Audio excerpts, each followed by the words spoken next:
आज हम देखने वाले हैं 2012 में रिलीज हुई science fiction horror movie Prometheus. ये कहानी शुरू होती है आज से लगभग 1 लाख साल पहले एक रहस्यमयी घाटी से, जहां आसमान से किसी विशाल चीज की परछाई जमीन पर बढ़ती हुई दिखाई देती है। वह विशाल चीज दरअसल एक स्पेसशिप होती है। एक आदमी झरने के किनारे आता है। यह आदमी कोई इंसान नहीं बल्कि एक एलियन प्रजाति का प्राणी इंजीनियर होता है। वह अपने हाथ में एक अजीब सा दिखने वाला बर्तन उठाता है और उसमें मौजूद काले रंग का पदार्थ पी लेता है। जैसे ही वह पदार्थ उसके शरीर में जाता है, उसका शरीर गलने लगता है, कोशिकाएं टूटने लगती हैं और उसका पूरा डीएनए बिखरने लगता है। कुछ ही देर में वह एलियन झरने में गिर जाता है और उसका शरीर पूरी तरह नष्ट होकर पानी में घुल जाता है। उस एलियन का डीएनए पानी में मिलकर एक नया डीएनए बनाता है और इसी नए डीएनए से धरती पर मानव जीवन की शुरुआत होती है। इसके बाद कहानी 1 लाख साल आगे बढ़ती है, यानी साल 2043 में। वैज्ञानिकों की एक टीम स्कॉटलैंड में खुदाई कर रही होती है। इस टीम का नेतृत्व शॉ और हॉलोवे कर रहे होते हैं। खोज के दौरान उन्हें एक 35,000 साल पुरानी गुफाओं को एक विशाल प्राणी की पूजा करते हुए दिखाया गया है। वह विशाल प्राणी आसमान में एक खास तारामंडल स्टार सिस्टम की ओर इशारा कर रहा होता है। 4 साल बाद कहानी आगे बढ़ती है।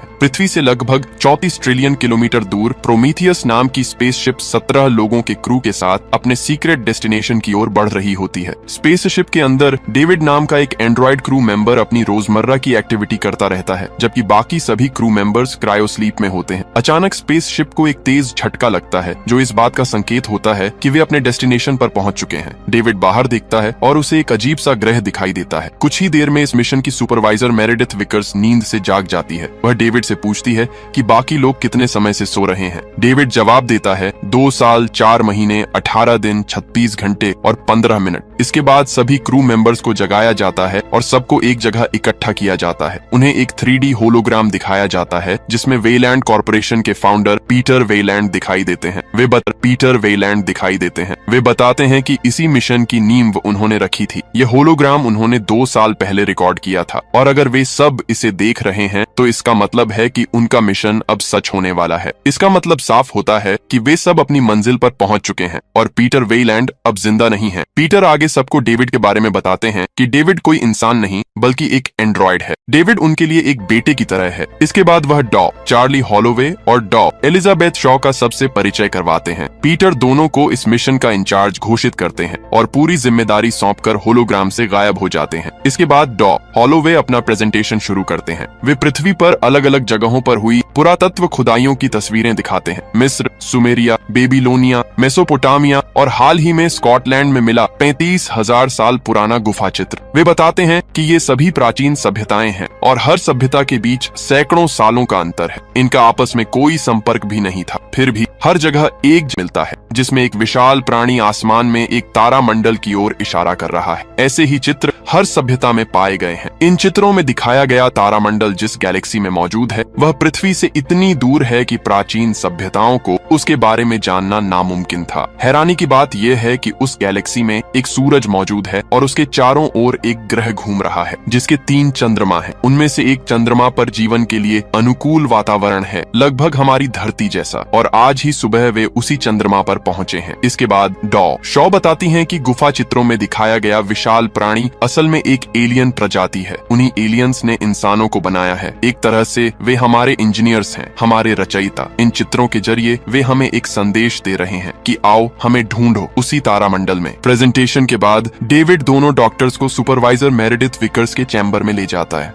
विकर्स दोनों से साफ कहती हैं कि अगर उन्हें इस चंद्रमा पर एलियंस मिल भी जाए तो वे उनसे संपर्क करने की कोशिश नहीं करेंगे, डॉक्टर इसकी वजह पूछते हैं, लेकिन विकर्स कोई जवाब नहीं देती। अगले सीन में डेविड हॉलोवे आपस में बात कर रहे होते हैं। डेविड बताता है कि उसने पिछले 2 सालों में कई प्राचीन भाषाएं सीख ली हैं और अब वह एलियंस से संवाद करने में सक्षम है। इसके बाद स्पेसशिप को चंद्रमा की सतह पर उतारने की तैयारी होती है। तभी डॉ हॉलोवे की नजर एक अजीब से स्ट्रक्चर पर पड़ती है। वह स्ट्रक्चर किसी भी तरह से प्राकृतिक नहीं लगता। हॉलोवे कैप्टन से वहीं लैंडिंग करने को कहता है। वहां का वातावरण लगभग धरती जैसा था, लेकिन कार्बन डाइऑक्साइड की मात्रा 3% से ज्यादा थी, जिसका मतलब था कि बिना सूट के 2 मिनट भी बिताना मौत को बुलावा देना था। अंधेरा होने में कुछ ही घंटे बाकी थे। डेविड समेत 6 लोगों की एक टीम उस विशाल टीलानुमा स्ट्रक्चर की ओर बढ़ती है। टीम में मौजूद जियोलॉजिस्ट बताता है कि वह स्ट्रक्चर अंदर से खोखला है। वे सभी उसके अंदर प्रवेश करते हैं। इसके बाद जियोलॉजिस्ट ड्रोन की मदद से पूरे इलाके की स्कैनिंग शुरू कर देता है ताकि पूरी टीम एक 3D मैप देख सके। हॉलोवे बताते हैं कि अंदर कार्बन डाइऑक्साइड की मात्रा बाहर से बहुत कम है। उनका कहना होता है कि यहाँ कोई ऐसी चीज है जो हवा को साफ कर रही है। ये कहकर वे अपना हेलमेट उतार देते हैं और हैरानी की बात ये होती है कि उन्हें कुछ भी नहीं होता। एक एक करके बाकी लोग भी अपने हेलमेट उतार देते हैं। तभी डेविड को एक स्विच पैनल दिखाई देता है जिस पर अजीब से चिन्ह बने होते हैं। डेविड उन चिन्हों पर अपनी उंगली फिराता है। अचानक पूरा हॉल रोशनी से भर जाता है और उनके सामने विशालकाय प्राणियों की दौड़ती हुई आकृतियां दिखाई देती हैं। वह असल में एक 3D रिकॉर्डिंग होती है। रिकॉर्डिंग में भी वही विशालकाय लोग दिखाई देते हैं जो किसी अज्ञात चीज से डरकर जान बचाकर भाग रहे होते हैं। सभी लोग उन आकृतियों का पीछा करते हैं। भागते हुए उन विशालकाय प्राणियों में से एक दरवाजे तक पहुंचते पहुंचते गिर जाता है और तभी दरवाजा बंद हो जाता है। दरवाजा बंद होते ही उसका शरीर बीच से कट जाता है। सिर दरवाजे के एक तरफ और धड़ दूसरी तरफ रह जाता है। उस विशालकाय प्राणी का शरीर देखकर जियोलॉजिस्ट घबरा जाता है। वह बायोलॉजिस्ट के साथ तुरंत वहां स्पेसशिप की ओर लौट जाता है।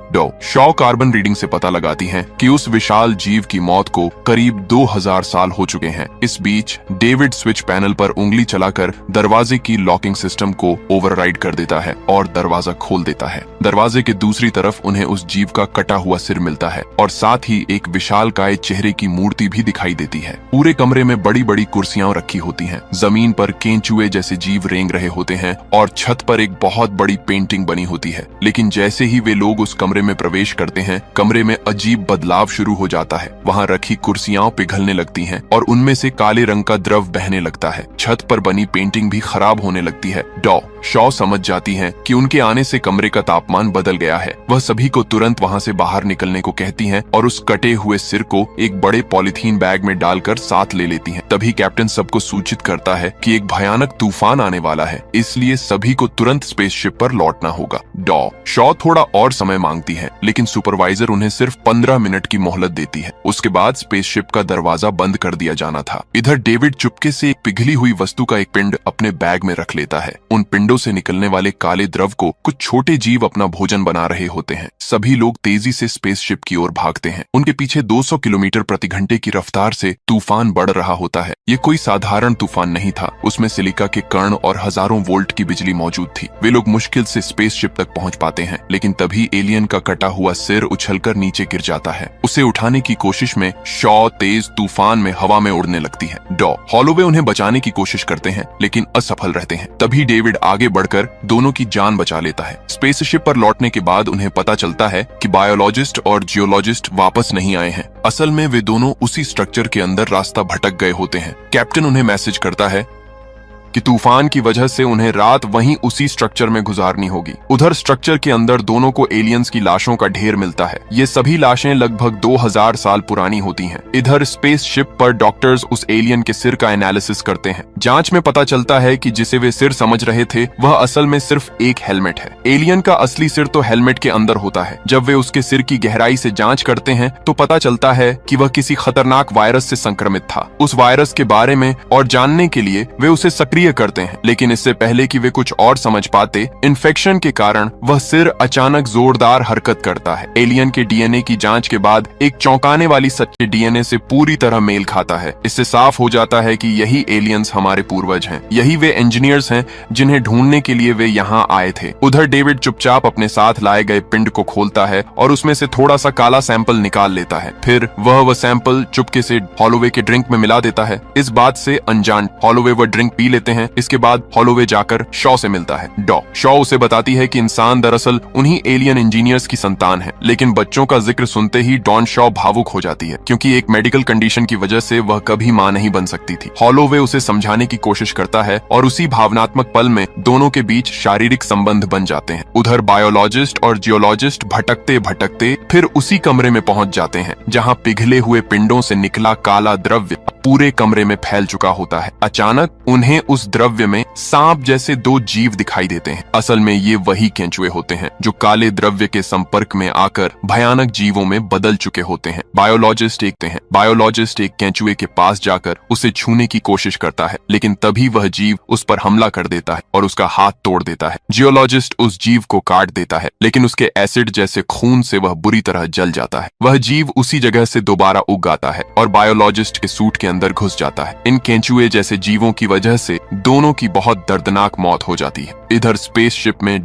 हॉलोवे की तबीयत बिगड़ने लगती है। उसे अपनी आंख के अंदर एक छोटा सा जीव हिलता हुआ दिखाई देता है। तूफान अब थम चुका होता है, लेकिन बायोलॉजिस्ट और जियोलॉजिस्ट स्पेसशिप से भेजे गए किसी भी मैसेज का जवाब नहीं दे रहे होते। इसलिए कैप्टन अपने दल के साथ रात में ही उन्हें खोजने निकल पड़ता है। वे लोग उस स्ट्रक्चर के अंदर पहुंचकर दोनों की तलाश शुरू करते हैं। दूसरी तरफ डेविड अकेले ही स्ट्रक्चर के दूसरे हिस्से में चला जाता है। वहां उसे एक गुप्त कमरा मिलता है जिसके चारों तरफ हजारों पिंड जैसे कंटेनर रखे होते हैं। सुपरवाइजर यह सब डेविड के सूट में लगे कैमरे के जरिए देख रही होती है। फिर डेविड को एक और कमरा दिखाई देता है। उस कमरे में प्रवेश करते ही वह अपना कैमरा बंद कर देता है। यह कमरा असल में इंजीनियर्स का स्लीपिंग चैम्बर होता है। इधर कैप्टन और उसकी टीम को बायोलॉजिस्ट की लाश मिल जाती है, लेकिन जियोलॉजिस्ट कहीं दिखाई नहीं देता। उसी वक्त हॉलोवे की हालत और ज्यादा बिगड़ जाती है। इन्फेक्शन फैलने के डर से सभी तुरंत स्पेसशिप की ओर लौट जाते हैं। उधर डेविड स्लीपिंग चैम्बर में मौजूद कंट्रोल पैनल के कुछ बटन दबाता है,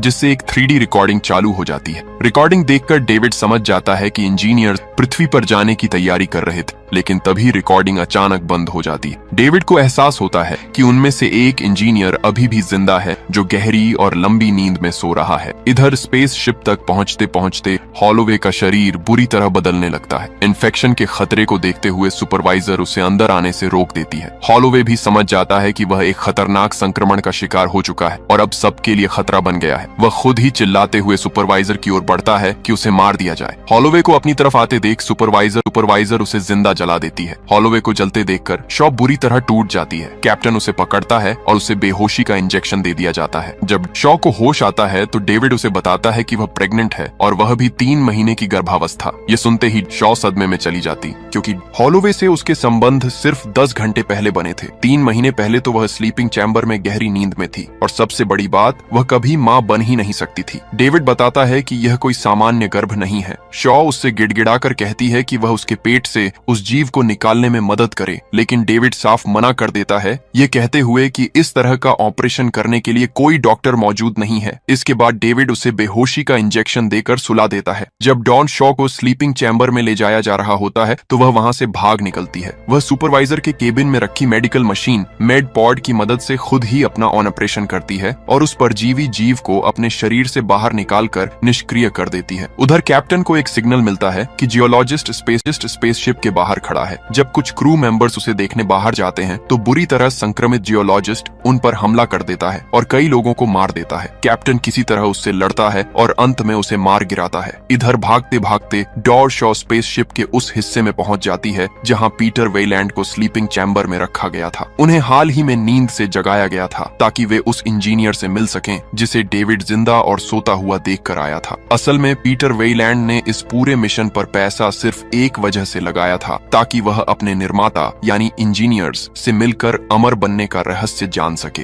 पीटर वेलैंड इंजीनियर से अमर बनने का तरीका पूछना चाहता है। शॉ भी उसके साथ इंजीनियर से मिलने के लिए तैयार हो जाती है। तभी कैप्टन आकर उन्हें एक चौंकाने वाली बात बताता है। वह कहता है कि यह प्लेनेट इंजीनियर्स का घर नहीं है, बल्कि यह उनका मिलिट्री बेस है। कैप्टन के मुताबिक यहाँ इंजीनियर्स जैविक हथियार तैयार करते थे। वह काला द्रव्य उन्हीं के द्वारा बनाया गया एक बायोलॉजिकल वेपन था जो किसी तरह उनके कार हो गया और यहीं मौजूद इंजीनियर्स की मौत का कारण बना। सुपरवाइजर मेरेडिथ विकर्स, जो असल में पीटर वेलैंड की बेटी थी, इंजीनियर से मिलने के सख्त खिलाफ होती है। उसे लगता है कि यह सब उनके लिए बेहद खतरनाक साबित हो सकता है, लेकिन पीटर उसकी बात नहीं मानता। जाने से पहले शॉ डेविड से पूछती है कि अगर पीटर को कुछ हो गया तो उसे प्रोग्राम कौन करेगा। डेविड जवाब देता है, तब मैं आजाद हो जाऊंगा। इसके बाद डेविड डेविड, शॉ और बाकी लोग पीटर वेलैंड को लेकर इंजीनियर के स्लीपिंग चैम्बर में जाते हैं। उधर कैप्टन जब गुफा के 3D मैप को ध्यान से एनालाइज करता है तो उसे एहसास होता है कि वह गुफा दरअसल एक स्पेस शिप है। डेविड सबको बताता है कि इंजीनियर्स पृथ्वी पर जाने की तैयारी कर रहे थे, लेकिन अचानक कुछ गड़बड़ हो गई। असल में इंजीनियर्स पृथ्वी पर नए जीवन की शुरुआत करने वाले थे और अगले सृजन से पहले वहां मौजूद जीवन, खासकर मनुष्य जाति को खत्म करने वाले थे। इसके बाद डेविड इंजीनियर को उसकी लंबी और गहरी नींद से जगा देता है। जैसे ही इंजीनियर जागता है, पीटर वेलैंड उससे उसी की भाषा में पूछता है कि बुढ़ापे के बाद मौत है। इंजीनियर पहले प्यार से डेविड के सिर पर हाथ फेरता है और अगले ही पल डेविड का सिर उसके धड़ से अलग कर देता है। इसके बाद इंजीनियर बाकी सभी लोगों को बेरहमी से मार देता है। सिर्फ शॉ किसी तरह जान बचाकर वहां से भाग निकलती है। इंजीनियर अपनी कुर्सी पर बैठकर अपने अंतरिक्ष यान को पृथ्वी की ओर उड़ान भरने के लिए चालू कर देता है ताकि वह अपना अधूरा मिशन पूरा कर सके, पृथ्वी पर मौजूद पूरी मानव जाति को खत्म करने का मिशन। शॉ यह सब कैप्टन को बताती है। वह कहती है कि किसी भी हाल में इंजीनियर के अंतरिक्ष यान को पृथ्वी तक पहुंचने से रोकना होगा। कैप्टन कहता है कि उनका जहाज कोई जंगी जहाज नहीं है, लेकिन शॉ उसे समझाती है कि अब वही आखिरी उम्मीद है। कैप्टन तुरंत अपने क्रू को सुपर इंजन चालू करने का आदेश देता है ताकि उनका स्पेसशिप गोली की तरह तेज रफ्तार पकड़ सके। सुपरवाइजर कहती है कि वह इस मिशन में हिस्सा नहीं लेगी क्योंकि यह स्पेसशिप उसका है और यहाँ उसी की चलेगी। कैप्टन उससे कहता है कि वह उसका लाइफ चैम्बर सतह पर उतार देगा जिसमें वह 2 साल तक जिंदा रह सकती है। सुपरवाइजर तुरंत लाइफ चैम्बर में चली जाती है। कैप्टन बाकी क्रूज को भी लाइफ चैम्बर में जाने को कहता है, लेकिन कोई नहीं जाता। सभी क्रू मेंबर्स खुशी खुशी पृथ्वी को बचाने के लिए अपने प्राणों की आहुति देने को तैयार हो जाते हैं। उधर इंजीनियर का अंतरिक्ष यान उड़ान भर चुका होता है। कैप्टन पहले लाइफ बोट को स्पेस शिप से अलग कर सतह पर रिलीज करता है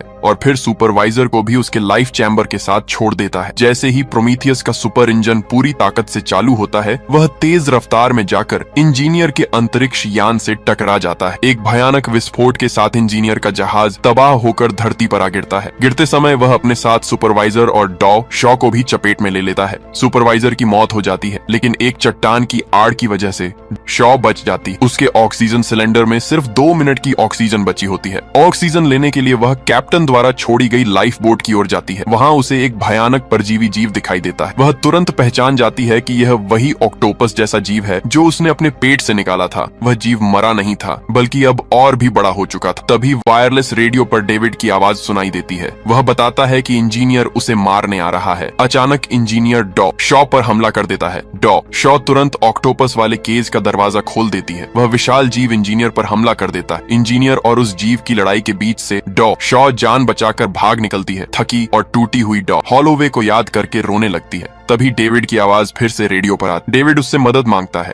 शॉ पूछती है कि वह उसकी मदद क्यों करे। डेविड बताता है कि वहां और भी कई एलियन स्पेसशिप मौजूद हैं और उन्हें उड़ाना सिर्फ वही जानता है। शॉ उसकी मदद के लिए मान जाती। डेविड कहता है कि अगर वे किसी नए एलियन स्पेसशिप तक पहुंच गए तो पृथ्वी पर लौटने का रास्ता आसान हो जाएगा, लेकिन शॉ कहती है कि वह पृथ्वी पर वापस नहीं जाना चाहती। वह वहां जाना चाहती है जहां से इंजीनियर्स आए थे। डेविड वजह पूछता है। शॉ कहती है, पहले उन्होंने हमें बनाया, फिर हमें मारना चाहा। मैं जानना चाहती हूँ कि आखिर क्यों।